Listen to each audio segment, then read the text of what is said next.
الحمد لله رب العالمين والصلاة والسلام على سيد الأنبياء والمرسلين أما بعد فأعوذ بالله من الشيطان الرجيم بسم الله الرحمن الرحيم الصلاة والسلام عليك يا رسول الله وعلى آلك وأصحابك يا حبيب الله الصلاة والسلام عليك يا نبي الله وعلى آلك وأصحابك يا نور الله سورة البقرة مدنية سورة بقرہ مدنی ہے۔ یہ تفسیر جلالین کا شروع سے آپ درس سماعت کریں۔ اس میں سورۃ البقرہ کے بارے میں حاشیہ میں فرما رہے کہ سورۃ البقرہ اسماء السورۃ توقیفیہ وکذا ترتیبها، کہ تمام سورتوں کا نام یہ توقیفی ہے، یہ اللہ تعالیٰ کی طرف سے دیا گیا نام ہے، اور اس کی جو ترتیب ہے یہ بھی اللہ تعالیٰ ہی کی طرف سے دیا ہوا ہے۔ والسورۃ مأخوذۃ من سور البلد، اور سورہ یہ سور البلد سے ماخوذ ہے، لارتفاع رتبتها واحاطتها، اس کے رتبہ کے بلند ہونے کی وجہ سے اور اس کو یہ احاطہ کرنے کی وجہ سے، یعنی سورہ جو ہوتا ہے یہ پوری سورت کو گھیرے ہوئے ہوتا ہے اس لیے۔ اور سورہ کس کو کہتے ہیں؟ وَهِيَ طَائِفَةٌ مِّنَ الْقُرْآنِ لَهَا أَوَّلٌ وَآخِرٌ، اور سورہ وہ قرآن کریم کا ایک طائفہ، ایک مجموعہ ہے جس کے لیے اول اور آخر ہو۔ قال رسول اللہ صلی اللہ علیہ وسلم، رسول اللہ صلی اللہ علیہ وسلم نے ارشاد فرمایا، لا تجعلوا بیوتکم مقابر، تم اپنے گھروں کو قبرستان نہ بناؤ۔ وَإِنَّ الشَّيَاطِينَ يَفِرُّوا مِنَ الْبَيْتِ الَّذِي تُقْرَأُ فِيهِ سُورَةُ الْبَقَرَةِ، اور بے شک شیطان اس گھر سے بھاگ جاتے ہیں جس گھر میں سورہ بقرہ کی تلاوت کی جاتی ہے۔ رواہ مسلم، اس کو امام مسلم نے روایت کیا۔ اب اس سورہ کو مدنی کیوں کہتے ہیں اس کے بارے میں حاشیہ نمبر آپ 3 سماعت کریں۔ مدنیۃ فی کون السورۃ مکیۃ او مدنیۃ اختلاف کثیر، کسی بھی صورت کے مکی یا مدنی ہونے کے بارے میں بہت زیادہ اختلاف ہے۔ والاشہر ان المکی ما نزل قبل الہجرہ، اور مشہور قول یہ ہے کہ مکی وہ سورہ ہے جو ہجرت سے پہلے نازل ہوا۔ والمدنی ما نزل بعدها، اور مدنی سورہ وہ ہے جو ہجرت کے بعد نازل ہوا۔ سواء نزل بمکہ او بالمدینہ، خواہ وہ مکہ میں نازل ہو یا مدینہ میں۔ عام الفتح او عام حجۃ الوداع، فتح کے سال نازل ہو یا حجۃ الوداع کے سال نازل ہو۔ او بسفر من الاسفار، یا کسی سفر میں نازل ہو۔ اس کے بعد کہہ رہے ہیں مئتان و ست او سبع و ثمانون آیتن، اس میں 286 یا 87 آیتیں ہیں۔ بسم اللہ الرحمن الرحیم، اللہ کے نام سے شروع جو بڑا مہربان نہایت رحم والا۔ الف لام میم، اس کے بارے میں حاشیہ نمبر 5 سماعت کریں۔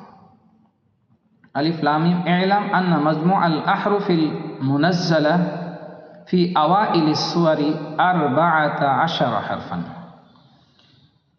سورتوں کے شروع میں جو نازل شدہ حروف کا مجموعہ ہے یہ 14 حرفا، 14 حرف ہے۔ وَهِيَ نصف حروف الہجا، اور یہ حروف ہجائیہ کا آدھا ہے۔ وقد تفرقت فی 29 سورۃ، اور یہ 29 سورتوں میں آیا ہے۔ اس کے بعد کہہ رہے یہ حروف مقطعات کے بارے میں، اللہ اعلم بمرادہ بذلک، اللہ تعالیٰ ہی اس سے اپنی مراد کو زیادہ جانتا ہے۔ اس کے بارے میں حاشیہ 6 میں کہہ رہے ہیں هذا ارجح الاقوال في هذه الاحرف التي ابتدأ بها تلك السور، یہ سب سے زیادہ راجح قول ہے ان حروف کے بارے میں جن کے ذریعے وہ سورہ نازل ہوا۔ وَهِيَ مِنَ الْمُتَشَابِهَاتِ، اور یہ سورہ کیا ہے؟ متشابہات، یہ حروف مقطعات یہ متشابہات میں سے ہے۔ فَنَحْنُ نُؤْمِنُ بِظَاهِرِهَا، تو ہم اس کے ظاہر پر ایمان لاتے ہیں۔ وَنَكِّلُ الْعِلْمَ فِيهَا إِلَى اللَّهِ تَعَالَى، اور اس کے بارے میں جو علم ہے وہ اللہ تعالیٰ کی طرف ہم لوٹاتے ہیں۔ فائدۃ ذکرها طلب الایمان بها، اب ایک سوال یہ ہوگا کہ پھر جب اس کے بارے میں ہم جانتے نہیں تو اس کو ذکر کرنے کا فائدہ کیا ہے؟ اس کا جواب دے رہے ہو، اور اس کے ذکر کا فائدہ اس پر ایمان کو طلب کرنا ہے۔ ثم اعلم ان المتشابہ کالمحکم من جہت اجر التلاوہ، جو آیت متشابہہ ہے یہ آیت محکم ہی کی طرح ہے تلاوت کے ثواب کی طرف سے۔ لما ورد عن ابن مسعود رضی اللہ تعالی عنہ، اس لیے کہ حضرت عبداللہ ابن مسعود رضی اللہ تعالی عنہ سے مروی ہے، قال، انہوں نے کہا، قال رسول اللہ صلی اللہ علیہ وسلم، رسول اللہ صلی اللہ علیہ وسلم نے ارشاد فرمایا، من قرأ حرفا من کتاب اللہ فلہ حسنۃ، جس نے اللہ کی کتاب میں سے ایک حرف کو پڑھا تو اس کے لیے ایک نیکی ہے۔ والحسنۃ بعشر امثالها، اور ایک نیکی 10 نیکیوں کی طرح ہے۔ لا اقول، میں نہیں کہتا، الف لام میم حرف، الف لام میم ایک حرف ہے، بل الف حرف، بلکہ الف ایک حرف ہے، ولام حرف، اور لام ایک حرف ہے، ومیم حرف، اور میم ایک حرف ہے۔ اس کو امام ترمذی نے روایت کیا ہے۔ کتاب فضائل القرآن میں یہ آپ کو مل جائے گا۔ اس کے بعد آگے کہہ رہے ہیں کہ ففی الف لام میم 9 حسنات، تو الف لام میم میں 9 نیکیاں ہیں۔ ملحوظہ یعنی نوٹ، اعلم ان کثیرا من کتب التفسیر ورد فیها انه ینال 30 حسنات او 90، جان لیجئے کہ بہت سی تفسیر کی کتابوں میں یہ وارد ہوئی ہے، یہ بات وارد ہوئی کہ 30 یا 90 نیکیاں پائے گا۔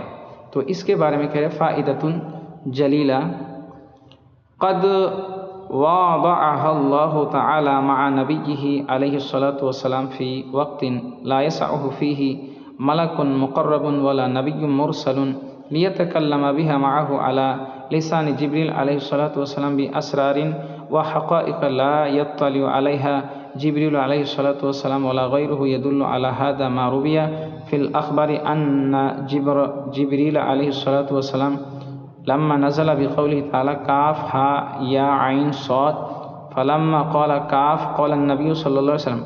اس کے بارے میں ایک فائدہ جلیلہ یعنی بڑا فائدہ ذکر کر رہے کہ اس کو اللہ تعالیٰ نے اپنے نبی صلی اللہ علیہ وسلم کے ساتھ ایک ایسے وقت میں واضح کیا جس وقت میں یا جس وقت کی جو مقرب فرشتہ ہے وہ فرشتے بھی اس کی گنجائش نہیں رکھتا، یعنی اس وقت میں وہ فرشتہ بھی اللہ تعالیٰ کے قریب نہیں پہنچ سکتا، اور نہ ہی کوئی نبی مرسل کہ اس کے بارے میں اللہ تعالیٰ سے بات کرے۔ تو یہ اللہ تعالیٰ کے اسرار اور حقائق میں سے ہے جن کے بارے میں حضرت جبرائیل علیہ السلام اور ان کے علاوہ جو دوسرے اولو العزم فرشتے ہیں وہ بھی نہیں جانتے۔ تو اس کے بارے میں پھر آگے یہ کہہ رہا ہے کہ یہ اللہ تعالیٰ جسے اس کے بارے میں جانتا ہے اسی طرح حضور صلی اللہ علیہ وسلم بھی جانتے ہیں۔ تو آگے کہہ رہے فلما قال، تو حضرت جبرائیل علیہ السلام جب یہ کاف ہا یا عین صاد سورہ مریم کا جو شروع میں آیا ہے، تو یہ جب حضرت جبرائیل علیہ السلام لے کے آئے تو جب انہوں نے کہا کاف قال النبی صلی اللہ علیہ وسلم، تو نبی صلی اللہ علیہ وسلم نے ارشاد فرمایا علمت، میں جان لیا، میں سمجھ گیا۔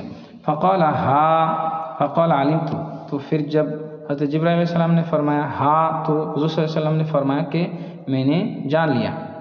فقال یا، پھر حضرت جبرائیل علیہ السلام نے فرمایا یا، تو نبی صلی اللہ علیہ وسلم نے فرمایا علمت۔ فقال عین فقال علمت، فقال صاد فقال علمت، فقال جبریل علیہ الصلاۃ والسلام کیف علمت ما لم اعلم، تو حضرت جبرائیل علیہ السلام نے حضور صلی اللہ علیہ وسلم سے یہ عرض کیا کہ جسے میں نہیں جان سکا آپ کیسے جان لیے۔